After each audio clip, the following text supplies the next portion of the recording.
জ্বালানি সাশ্রয়ে অফিস ও ব্যাংকের সময়সূচি ৯টা ৪টা, সন্ধ্যা ৬টার পর বন্ধ রাখতে হবে মার্কেট, শপিং মল, শিক্ষা প্রতিষ্ঠানের বিষয়ে সিদ্ধান্ত রবিবার। অন্তর্বর্তী সরকারের ৯৮ অধ্যাদেশ সংসদে হুবহু উত্থাপন, গণভোট সহ ২০টি বাতিলের সুপারিশ সংসদীয় কমিটির, নোট অফ ডিসেন্ট বিরোধী দলের।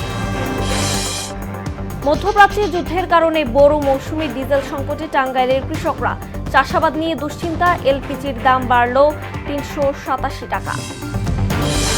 এবং ৫ বছর ধরে বন্ধ আত্রাই নদীতে সেতু নির্মাণ কাজ, ঠিকাদারি প্রতিষ্ঠানের গাফিলতিতে চরম ভোগান্তি, ফের দরপত্রের আশ্বাস এলজিইডি।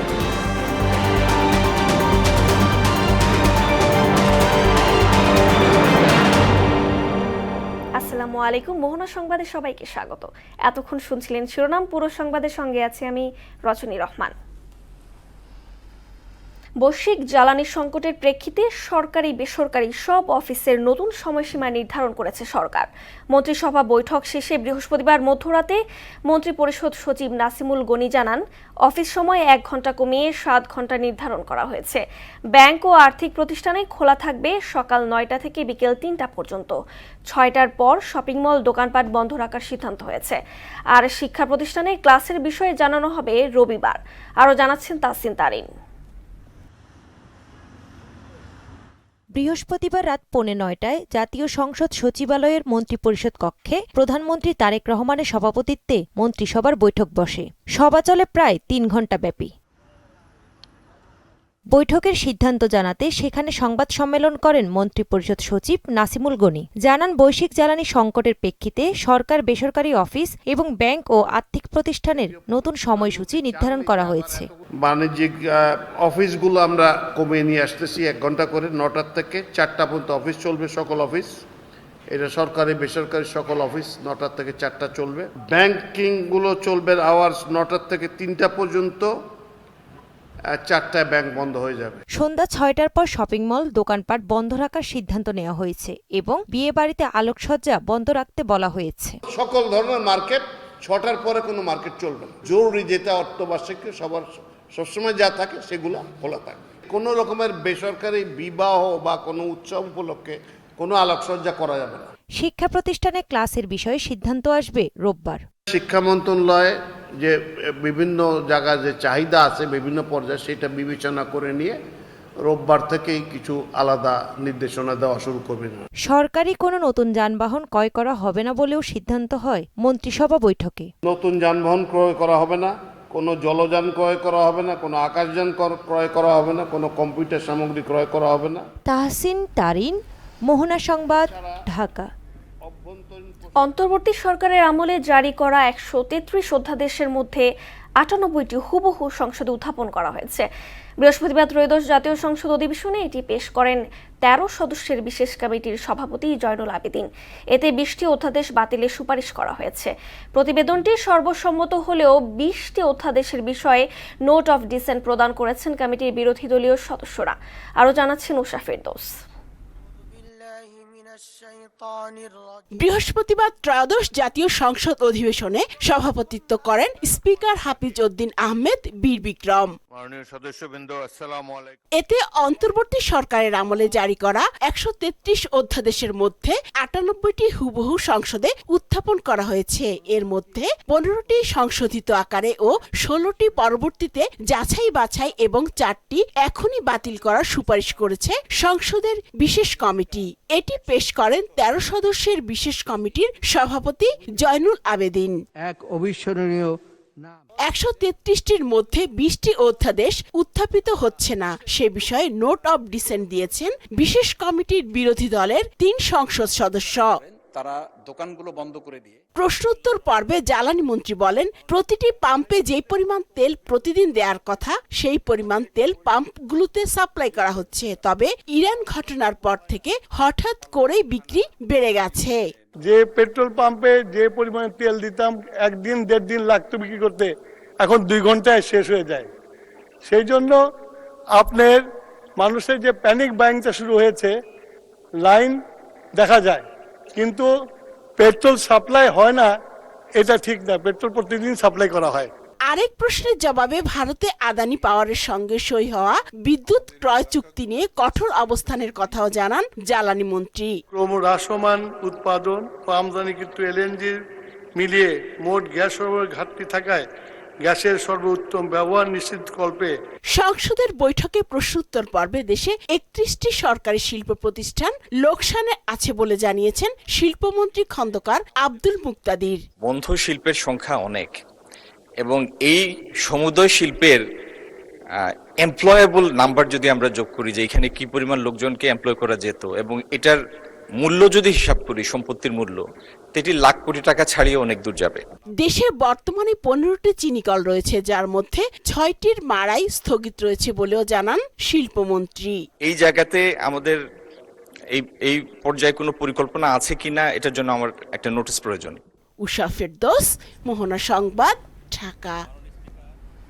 ভূমিকম্প ঝুঁকি মোকাবেলায় শিক্ষক শিক্ষার্থীদের প্রশিক্ষণ সহ বিষয়টি পাঠ্যসূচিতে অন্তর্ভুক্তির কথা ভাবছে সরকার। বৃহস্পতিবার সচিবালয়ে প্রধানমন্ত্রী তারেক রহমানের সঙ্গে বৈঠক শেষে এই কথা জানান দুর্যোগ মন্ত্রী আসাদুল হাবিব দুলু। তিনি বলেন, ভূমিকম্প দুর্যোগ পরবর্তী উদ্ধার কার্যক্রমের জন্য প্রায় 1.5 লাখ স্বেচ্ছাসেবকের খসড়া তালিকা করা হয়েছে। তানজিদ ভুঁইয়ার প্রতিবেদন। সপ্তাহের শেষ কর্মদিবসেও ব্যস্ত দিন পার করেন প্রধানমন্ত্রী তারেক রহমান। প্রতিদিনের মতোই বিভিন্ন মন্ত্রণালয়ের মন্ত্রী, প্রতিমন্ত্রী, উপদেষ্টা ও কর্মকর্তাদের সঙ্গে বৈঠক করেন তিনি। শুরুতেই সরকার প্রধানের সঙ্গে সাক্ষাৎ করেন শিক্ষা, প্রাথমিক ও গণশিক্ষা এবং শ্রম কর্মসংস্থান মন্ত্রণালয়ের উপদেষ্টা মাহদি আমিন। এদিকে বাংলাদেশ পূজা উদযাপন পরিষদের কেন্দ্রীয় কমিটির একটি প্রতিনিধি দল সরকার প্রধানের সঙ্গে সৌজন্য সাক্ষাতে যান। পরে গণমাধ্যমের সঙ্গে আলাপে সংগঠনের সাধারণ সম্পাদক সন্তোষ শর্মা বলেন, হিন্দু সম্প্রদায়ের বিভিন্ন সমস্যা নিয়ে প্রধানমন্ত্রীর সঙ্গে আলোচনা হয়েছে, সমাধানের আশ্বাসও মিলেছে। আমাদের বাংলাদেশের হিন্দু সম্প্রদায়ের যে সমস্ত সমস্যা সেগুলো আমরা সবগুলো তুলে ধরেছি। প্রত্যেকটা বিষয়ে আমাদের ধৈর্য সহকারে শুনেছেন এবং প্রত্যেকটা বিষয় উনি অ্যাড্রেস করেছেন এবং বলেছেন পর্যায়ক্রমে এগুলো সমাধানের দিকে চেষ্টা কর। এর আগে ভূমিকম্পে ঝুঁকি ব্যবস্থাপনা ও প্রস্তুতি নিয়ে প্রধানমন্ত্রীর সঙ্গে সংশ্লিষ্ট মন্ত্রণালয়ের মন্ত্রী এবং কর্মকর্তাদের সঙ্গে আলোচনা হয়। পরে দুর্যোগ ব্যবস্থাপনা ও ত্রাণমন্ত্রী আসাদুল হাবিব দুলু বলেন, ভূমিকম্পের ঝুঁকি মোকাবিলায় শিক্ষক শিক্ষার্থীদের প্রশিক্ষণ সহ পাঠ্যসূচিতে এ বিষয়টি অন্তর্ভুক্তির কথা ভাবছে সরকার। ঢাকা এবং ঢাকার আশেপাশে 1 লক্ষ স্বেচ্ছাসেবী তৈরি করার জন্য আর একটা নির্দেশনা উনি দিয়েছিলেন যে যদি ভূমিকম্প হয়ে যায় তাহলে আশ্রয়স্থলগুলোকে চিহ্নিত করতে হবে এবং বিভিন্ন বিভাগের বা সংস্থার কাছে ভূমিকম্প চলাকালীন বা ভূমিকম্প উদ্ধার কাজে কী কী ইকুইপমেন্ট রয়েছে তার একটা তালিকা উনি তৈরি করতে বলেছেন। আমরা ইতিমধ্যে বিভিন্ন সংস্থা, বিশেষ করে রেড ক্রিসেন্ট, ফায়ার সার্ভিস এবং আনসার ভিডিপি মিলে আমরা 1,45,000 একটা খসড়া তালিকা ওনাদের কাছ থেকে পেয়েছি। সেটাকে আমরা এখন যাচাই করে আমরা এটাকে ট্রেনিংয়ের মধ্যে নিয়ে আসব। ভূমিকম্পের দুর্যোগে বিভিন্ন সংস্থা থেকে 1,45,000 স্বেচ্ছাসেবকের খসড়া তালিকা করা হয়েছে বলেও জানান মন্ত্রী। ঢাকার দক্ষিণ এবং উত্তর মিলে প্রায় 445টি আশ্রয়স্থল চিহ্নিত করা হয়েছে। সেগুলোকে জনগণকে সচেতন করব যাতে করে এই ধরনের যখন ভূমিকম্প হবে তারা দ্রুত সময়ের জন্য সেখানে আশ্রয় নিতে পারে। এই বিষয়গুলো আলোচনা হয়েছে। আর উনি আরো তানজিদ ভুঁইয়া, মোহনা সংবাদ, ঢাকা। সুশাসন নিশ্চিতে নিরপেক্ষ বিচার বিভাগ ও প্রশাসনের বিকল্প নেই বলে মন্তব্য করেছেন প্রধানমন্ত্রীর রাজনৈতিক উপদেষ্টা ও বিএনপির সিনিয়র যুগ্ম মহাসচিব অ্যাডভোকেট রুহুল কবির রিজভী। বৃহস্পতিবার রাজধানীর একটি বেসরকারি বিশ্ববিদ্যালয়ে আয়োজিত মহান স্বাধীনতা ও জাতীয় দিবসের আলোচনা সভায় এই মন্তব্য করেন তিনি। এ সময় তিনি আরও বলেন, সুশাসন প্রতিষ্ঠা না হলে বিদেশি শক্তির হস্তক্ষেপের সম্ভাবনা থাকে। হচ্ছে ওইটাই, যখন আমি আমার অধিকার থেকে বঞ্চিত হব এবং ওই অধিকার প্রতিষ্ঠার জন্য যে সংগ্রাম, সেটাই স্বাধীনতার সংগ্রাম। আমার এই স্বাধীনতা নিশ্চিত করবে সুপ্রিম কোর্ট, হাইকোর্ট, কোর্ট, আবার এই কথাগুলো নিশ্চিত করবে নির্বাচন কমিশন। এই সমস্ত প্রতিষ্ঠান রাষ্ট্রের, তারা সেটা নিশ্চিত করবে। এইভাবেই একটি আর্টিকুলেট একটা ডেমোক্রেটিক রাষ্ট্র। গণভোটের রায় কার্যকর এবং জুলাই সনদ বাস্তবায়নের দাবিতে শনিবার রাজধানীতে বিক্ষোভ সমাবেশ ও মিছিল করবে 11 দলীয় ঐক্য। বৃহস্পতিবার রাজধানীর গুলশানে বৈঠক শেষে প্রেস ব্রিফিংয়ে এই ঘোষণা দেন জোটের সমন্বয়ক হামিদুর রহমান আজাদ। এর আগে জামায়াত আমির ডাক্তার শফিকুর রহমানের সভাপতিত্বে বৈঠকে অংশ নেন ঐক্যের অন্যান্য দলের শীর্ষ নেতারা।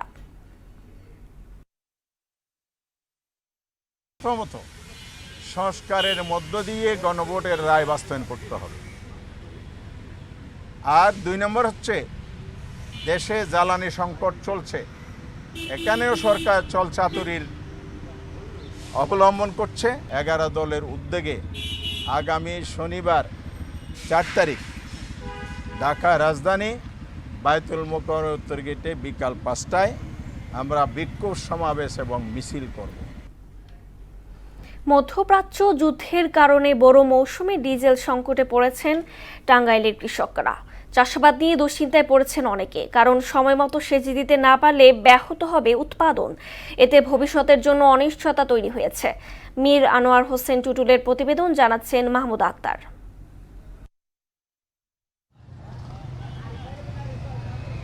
সারা দেশের মতো টাঙ্গাইলেও ডিজেলের তীব্র সংকট দেখা দিয়েছে। তেল না থাকায় বিভিন্ন উপজেলায় তেলের জন্য হাহাকার দেখা দিয়েছে। বেশিরভাগ পাম্পগুলোই ডিজেল, অকটেন, পেট্রোল নেই এমন সাইনবোর্ড ঝুলিয়ে দিয়েছে পাম্প কর্তৃপক্ষ।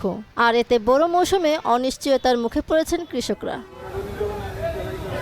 কৃষকদের আরও অভিযোগ, পাম্প থেকে মাত্র 2 লিটার ডিজেল দিলেও কয়েক ঘন্টা মেশিন চালানোর পর বন্ধ হয়ে যায়। এতে সেচ পাম্প বন্ধ থাকায় অনিশ্চিত ক্ষতির মুখে পড়ছেন তারা। আগে যে পরিমাণ পাইতাম সে পরিমাণ পাই না। আগে বিভিন্ন জায়গায় দোকানপাট ছিল, সে দোকানপাট গুলা বন্ধ হয়ে গেছে। কয়েকদিন ধরে ঘুরে যেতেছি, তেল পাই না। 1 লিটার তেল আমার যদি 5 কিলোমিটার দূরের থেকে 1 লিটার তেল 100 টাকার তেল না লাগে, আমি চলবো কিভাবে ভাই? নষ্ট হয়ে যাবে, জমি নষ্ট হয়ে যাবে, ধান নষ্ট হয়ে যাবে। আমরা 2 লিটার তেলটা কি করব? সরকার যদি তাড়াতাড়ি ব্যবস্থা করে, নাহলে আমার ক্ষতি হয়ে যেতেছে। ফিলিং স্টেশনের ম্যানেজার জানান, পিবিসি থেকে তেল সরবরাহ না করায় কৃষকদের তেল দেওয়া সম্ভব হচ্ছে না। মাত্র 1 গাড়ি ডিজেল পাইছে। 1 গাড়ি ডিজেল পাওয়ালে আমরা 3 দিন চালাতে পারছি। 3 দিন পর আমাদের ডিজেল শেষ হয়েছে। 9000 লিটার তেল কতক্ষণ দেওয়া যায়? ঘন্টার পর ঘন্টা গাড়ি সিরিয়ালতে থাকি। আজকে সোমবারে আগের থেকে আমরা ডিডিকেটা করে দিচ্ছি। আমাদের ডিডি এখন তারা বললে যে পাম্পের থেকে আমরা ডিপুর থেকে মেসেজ দিব, মেসেজ দেওয়ার পরে আপনারা গাড়ি পাঠাবেন। আমরা ডিপুর এখনো মেসেজ পাইনি, আমরা গাড়িটা পাঠাতে পারি। দ্রুতই মধ্যপ্রাচ্য সংকট কেটে গিয়ে আবারও স্বাভাবিক হবে সবকিছু, এমন প্রত্যাশা সবার। মাহমুদ আক্তার, মোহনা সংবাদ। ভোক্তা পর্যায়ে তরলীকৃত পেট্রোলিয়াম গ্যাসের দাম বাড়িয়েছে বাংলাদেশ এনার্জি রেগুলেটরি কমিশন। বৃহস্পতিবার রাজধানীর বিইআরসি কার্যালয়ে গ্যাসের নতুন দাম ঘোষণা করেন সংস্থাটির চেয়ারম্যান জালাল আহমেদ। নতুন নির্ধারিত দাম অনুযায়ী 12 কেজির এলপিজি সিলিন্ডারের দাম 1341 টাকা থেকে বেড়ে 1728 টাকা হয়েছে। হরমুজ প্রণালী অবরুদ্ধ, তার প্রেক্ষিতে বিগত মার্চ মাস পুরোটাই একটি সাপ্লাই চেইন ডিসরাপশন ছিল এবং সেই প্রেক্ষিতে আসলে আজকের এই মূল্য ঘোষণা। প্রতি কেজি এলপিজির মার্চ মাসে মূল্য ছিল 111.74 টাকা, যেটি এপ্রিল মাসে হয়েছে 144.04 টাকা, অর্থাৎ প্রতি কেজিতে বেড়েছে 32.30 টাকা। দেশ জুড়ে হাসপাতালে বাড়ছে হাম রোগীর চাপ। গেল 24 ঘন্টায় হামের উপসর্গ নিয়ে 4 জনের মৃত্যু হয়েছে। বৃহস্পতিবার স্বাস্থ্য অধিদপ্তর থেকে পাঠানো এক সংবাদ বিবৃতিতে এই কথা জানানো হয়। এর আগে রাজধানীর শিশু হাসপাতালে একটি প্রশিক্ষণ কর্মশালার উদ্বোধন শেষে স্বাস্থ্যমন্ত্রী জানান, বজ্রপাতের মতো হাম আঘাত হানলেও মোকাবেলায় পর্যাপ্ত প্রস্তুতি নিয়েছে সরকার। টিকার মজুতও বাড়ানো হচ্ছে বলেও জানান স্বাস্থ্যমন্ত্রী। নাজমুল ইসলামের প্রতিবেদন। দেশে উদ্বেগজনক হারে বেড়েছে হামের সংক্রমণ। বড় আকারে ছড়িয়ে পড়ছে কয়েক জেলায়। অনেক হাসপাতালে দেখা দিয়েছে শয্যা সংকট। গত 24 ঘন্টায় হামে আক্রান্ত হয়ে রাজশাহী ও ফরিদপুরে 2 শিশুর মৃত্যু হয়েছে। 2-3 দিন চিকিৎসা চলছে ভালো, তারপরে মনে করেন হাম উঠছে। এদিকে কয়েক সপ্তাহ ধরে রাজধানীতেও বেড়েছে সংক্রামক ব্যাধি হাম। আগারগাঁওয়ের শিশু হাসপাতাল সহ বিভিন্ন স্বাস্থ্যকেন্দ্রে প্রতিদিনই আসছে নতুন নতুন রোগী। অনেক ক্ষেত্রে দেরিতে হাসপাতালে যাওয়ায় জটিলতাও বাড়ছে। এখন আগে তো চৌকি মিলতো না, এখন একটু চোখ মেলে। ঈদের আগে 14 দিন থেকে গেছিলাম নিউমোনিয়ার কারণে। পরে বাড়িতে যাওয়ার পরে আবার হাম উঠছে, একদিন বাসায় থাকার পরে আর কি হাম উঠছে, জ্বর। হাম রোগ আছে নাকি সেটা আবার দেখা দিয়েছে, দেশে বই দেখা দিয়েছিল, হ্যাঁ নাইছি আর ট্রিটমেন্ট চলতে চালান, আমি আগের থেকে বেমালা সুস্থ দেই বাচ্চা। সমস্যাটা যেদিন হয়েছিল সেদিনই আমি হসপিটালে আসছিলাম, না অত টিকা মাস হয়নি এখনো।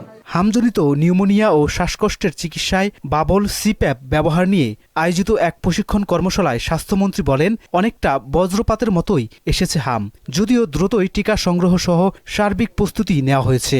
হঠাৎ করে বজ্রপাতের মতন এসে পড়েছে আমাদের উপর, যেটার কোনো রকম প্রস্তুতি আমাদের কাছে ছিল না। 24 ঘন্টার ভিতরে কিন্তু আমরা ভেন্টিলেটরের ব্যবস্থা করে ফেলেছি। আমরা 24টা ভেন্টিলেটর কমিটমেন্ট পেয়েছি, এখন এটার সংখ্যা আরো বেড়েছে। আজকে আপনাদেরকে আমরা 2টা দিয়ে যাচ্ছি, আমার কাছে এখন আরো 3টা স্টক আছে। রবিবার থেকে হামের টিকা দেওয়া হবে জানিয়ে মন্ত্রী বলেন, এ মাসের মধ্যেই ইউনিসেফের কাছ থেকে 604 কোটি টাকার টিকা সংগ্রহ করা হবে।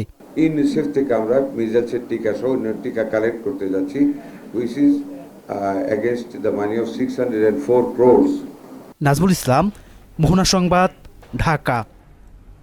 মাস পেরোলেও ভোজ্য তেল ও মশলার বাজার এখনও পুরোপুরি মধ্যবিত্তের নাগালে আসেনি। সয়াবিন তেল সরবরাহের পরিস্থিতির কিছুটা উন্নতি হলেও কোরবানির ঈদকে সামনে রেখে বাড়ছে মশলার দাম। এলাচের দাম 5,000 টাকা কেজি পর্যন্ত উঠে গেছে। স্বাভাবিক আছে আদা, রসুন, পেঁয়াজের বাজার। দাম বেড়ে পোলাও বিক্রি হচ্ছে 150 থেকে 160 টাকা কেজি দরে।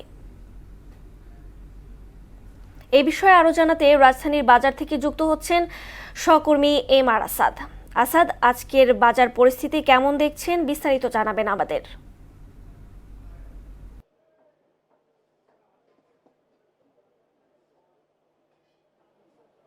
রজনী, যদি আজকের দিনের বাজারের চিত্রটা আসলে মূলত বলি, তবে একটি কিছুটা হলেও সুখবর বলা যায় আসলে, সেটি হচ্ছে যে আমরা দেখেছি যে কিছুদিন ধরেই সয়াবিন তেলের যে বাজার, মানে ভোজ্য তেলের মধ্যে সবচেয়ে বেশি চাহিদা থাকে যে তেলের, সয়াবিন তেল, সেই সয়াবিন তেলের মানে আসলে সরবরাহটাই আসলে কম ছিল এবং দামটা সেই আগের মতো থাকলেও সরবরাহ স্বাভাবিক না থাকায় অনেক দোকানে কিন্তু আমরা কয়েক সপ্তাহ আগেও দেখেছি আসলে সয়াবিন তেলের অনুপস্থিতি। সে বিষয়টা আসলে কেটেছে বলা যায় কিছুটা, কারণ সরবরাহ গত 1 মাসের তুলনায় এখন অনেকটাই আসছে বাজারে, তারা পাচ্ছেন। এছাড়া যদি বলি, তবে সয়াবিন তেলটা এখনও কিন্তু যে সুলভে পাওয়া যাওয়া বা যে দোকানে আসলে যে থাকবে সেই জিনিসটা কিন্তু আমরা এখনো পাচ্ছি না। তবে যে বিষয়টি আমরা দেখেছি যে কোরবানির ঈদ কিন্তু এখনও প্রায় 2 মাসের মতো একটু দূরত্ব রয়েছে। তবে এখনই আমরা দেখছি যে মশলার বাজারটা চড়ছে। এর মধ্যে ইতিমধ্যে আমরা দেখলাম যে এলাচের যে বাজার, সেটা কিন্তু কেজি 5 থেকে 6। আপনি জানেন যে এলাচের মধ্যে নানা ধরনের রকম ভেদ আছে এবং সেটাকে কেন্দ্র করেই কিন্তু আমরা দেখতে পাচ্ছি যে 5 থেকে 6 হাজার টাকা কেজিতে কিন্তু ইতিমধ্যেই এলাচের দামটা পৌঁছেছে। তবে আরেকটি ভালো খবর হচ্ছে যে যেটি তেলের পাশাপাশি যে আমাদের নিত্য প্রয়োজনীয় পণ্য, সেখানে রয়েছে পেঁয়াজ, আদা, রসুন, সেগুলোর দাম এখন স্বাভাবিক রয়েছে। চালের বাজারটাও স্থিতিশীল রয়েছে। তবে যদি বলা যায় যে পোলাওয়ের চালটা আমরা জানলাম যে 145 টাকা থেকে শুরু করে 100 প্যাকেট যে পোলাওয়ের চাল রয়েছে সেটি 160 টাকা পর্যন্ত বিক্রি হচ্ছে বলে আমরা জেনেছি। এছাড়া যে বিষয়টি ছিল বলার মতো রয়েছে চিনির দাম। তারা বলছেন যে আসলে এখনও যদিও তারা চিনিটা 100 টাকার আশেপাশে আসলে তারা রেখেছেন দামটা দোকানি পর্যায়ে, যেটা খুচরা পর্যায়ে। তবে ইতিমধ্যেই যে চিনির বাজার, সেখানে কিন্তু দামটা বাড়ছে। সেটা আগামী সপ্তাহের মধ্যে হয়তো 105 টাকায় চলে যেতে পারে। তখন হয়তো তারাও আরও 2-3 টাকা লাভ করে হয়তো বা সেটি 110 টাকার কাছাকাছি যে ঠেকতে পারে। সুতরাং এখন পর্যন্ত স্থিতিশীল থাকলেও হয়তো দেখা যেতে পারে যে আগামীতে চিনির বাজারটা আসলে একটু চড়তে পারে। এছাড়া যে আমরা শাকসবজির বাজারটা দেখেছি, সেখানে সরবরাহ স্বাভাবিক রয়েছে। মাছের বাজারে সরবরাহ স্বাভাবিক থাকলেও বরাবরের মতো মাছের বাজারটা আসলে অনেকটুকুই চড়া রয়েছে। এছাড়া মুরগির বাজার, যেটি ব্রয়লার মুরগি রয়েছে, সোনালী মুরগি রয়েছে, সেগুলোর দামও এখন পর্যন্ত স্থিতিশীল রয়েছে বলে আমরা জেনেছি। গরু মাংসের দাম 850 টাকা থেকে 900 টাকার মধ্যে এর মধ্যে বিক্রি হচ্ছে।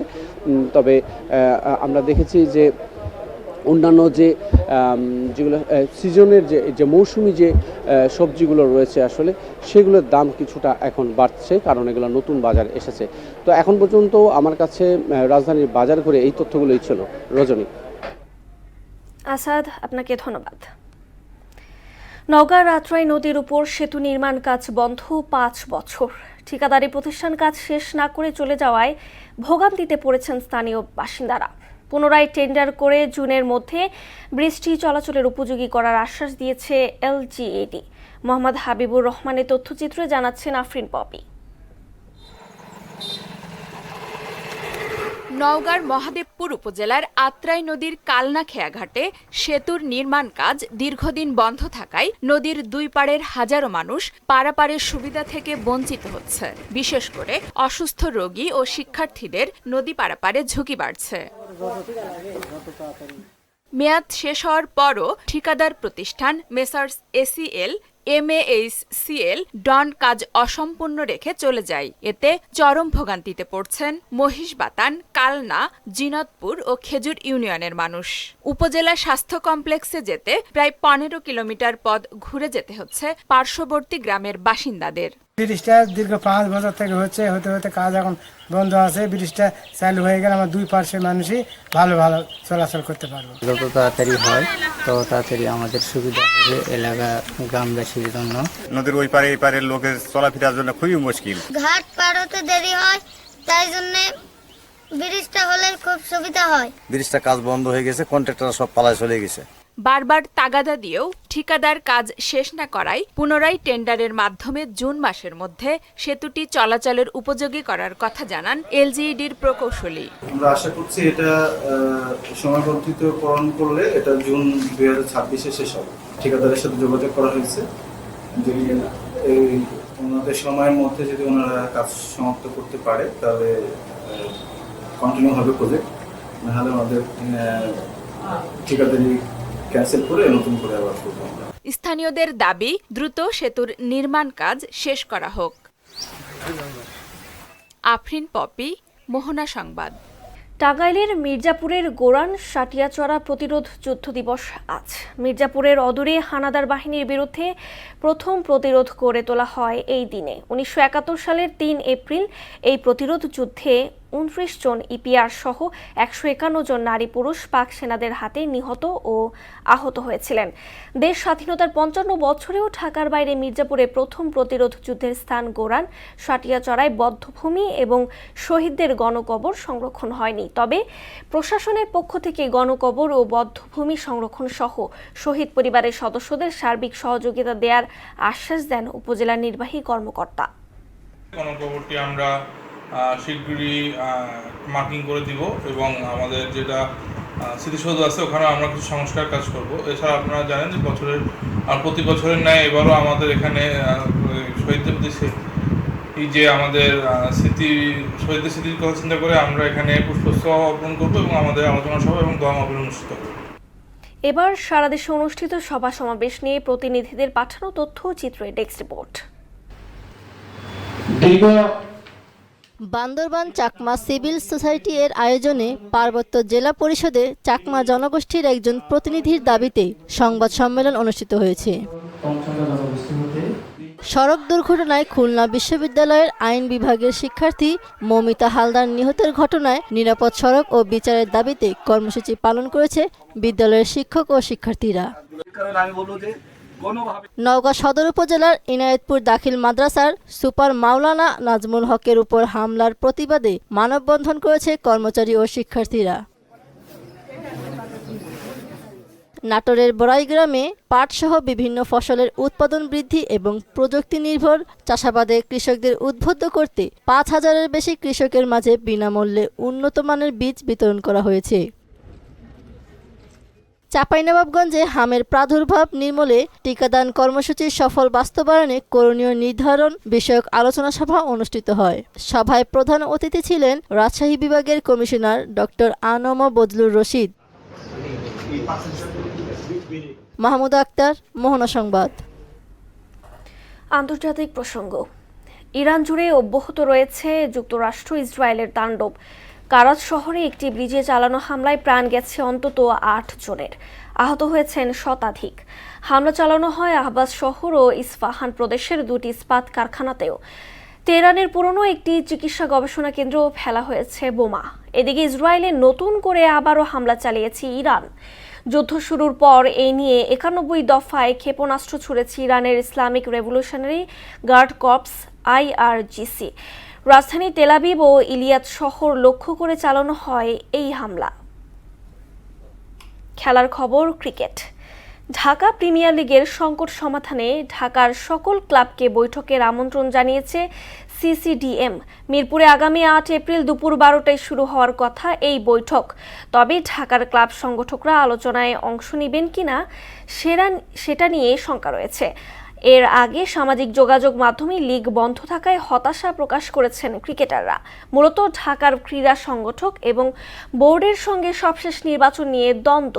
এর আগে বিসিবি সভাপতি আমিনুল ইসলাম বুলবুল এবং CCDM চেয়ারম্যান আদনান রহমান দীপন বরাবর চিঠি দেয় লিগ আয়োজনের কথা বলে ক্রিকেটার্স ওয়েলফেয়ার অ্যাসোসিয়েশন বাংলাদেশ। দর্শক, এই পর্যায়ে জানিয়ে দিচ্ছি আজকের সংবাদপত্রের গুরুত্বপূর্ণ শিরোনাম।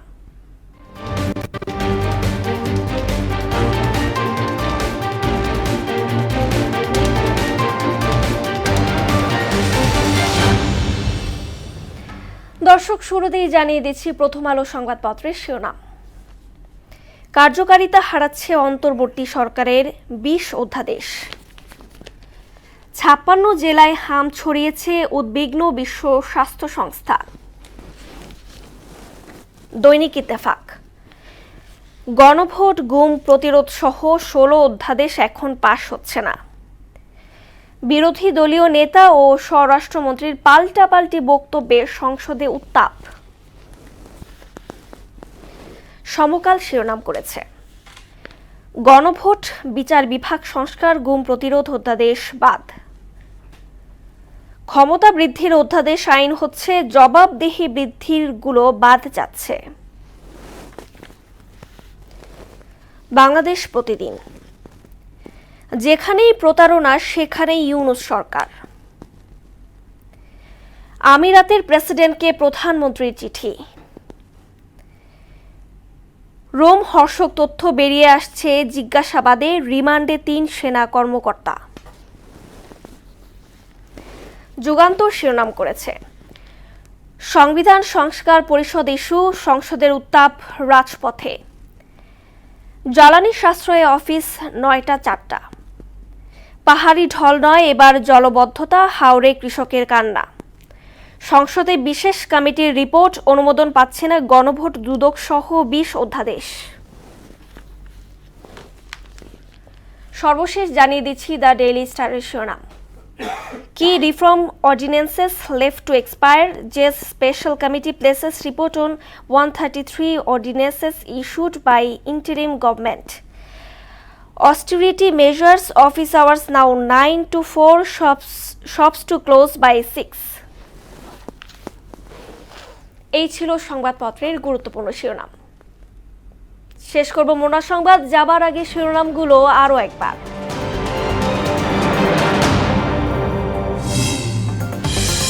জ্বালানি সাশ্রয়ে অফিস ও ব্যাংকের সময়সূচি 9টা 4টা, সন্ধ্যা 6টার পর বন্ধ রাখতে হবে মার্কেট, শপিং মল। শিক্ষা প্রতিষ্ঠানের বিষয়ে সিদ্ধান্ত রবিবার। অন্তর্বর্তী সরকারের 98 অধ্যাদেশ সংসদে হুবহু উত্থাপন। গণভোট সহ 20টি বাতিলের সুপারিশ সংসদীয় কমিটির, নোট অফ ডিসেন্ট বিরোধী দলের। মধ্যপ্রাচ্যে যুদ্ধের কারণে বড় মৌসুমে ডিজেল সংকটে টাঙ্গাইলের কৃষকরা, চাষাবাদ নিয়ে দুশ্চিন্তা। এলপিজির দাম বাড়ল 387 টাকা। এবং 5 বছর ধরে বন্ধ আত্রাই নদীতে সেতু নির্মাণ কাজ, ঠিকাদারি প্রতিষ্ঠানের গাফিলতিতে চরম ভোগান্তি। ফের দরপত্রের আশ্বাস এলজিইডি। এই ছিল মোহনা সংবাদে। পরবর্তী সংবাদ দুপুর 1টায়। এর আগে বেলা 11টায় দেখবেন সংবাদ এক নজরে। মোহনার সবশেষ খবর জানতে ভিজিট করুন www.mohona.tv। সংবাদ দেখতে পারেন ফেসবুক, ইউটিউবে। এতক্ষণ সঙ্গে থাকার জন্য ধন্যবাদ সবাইকে।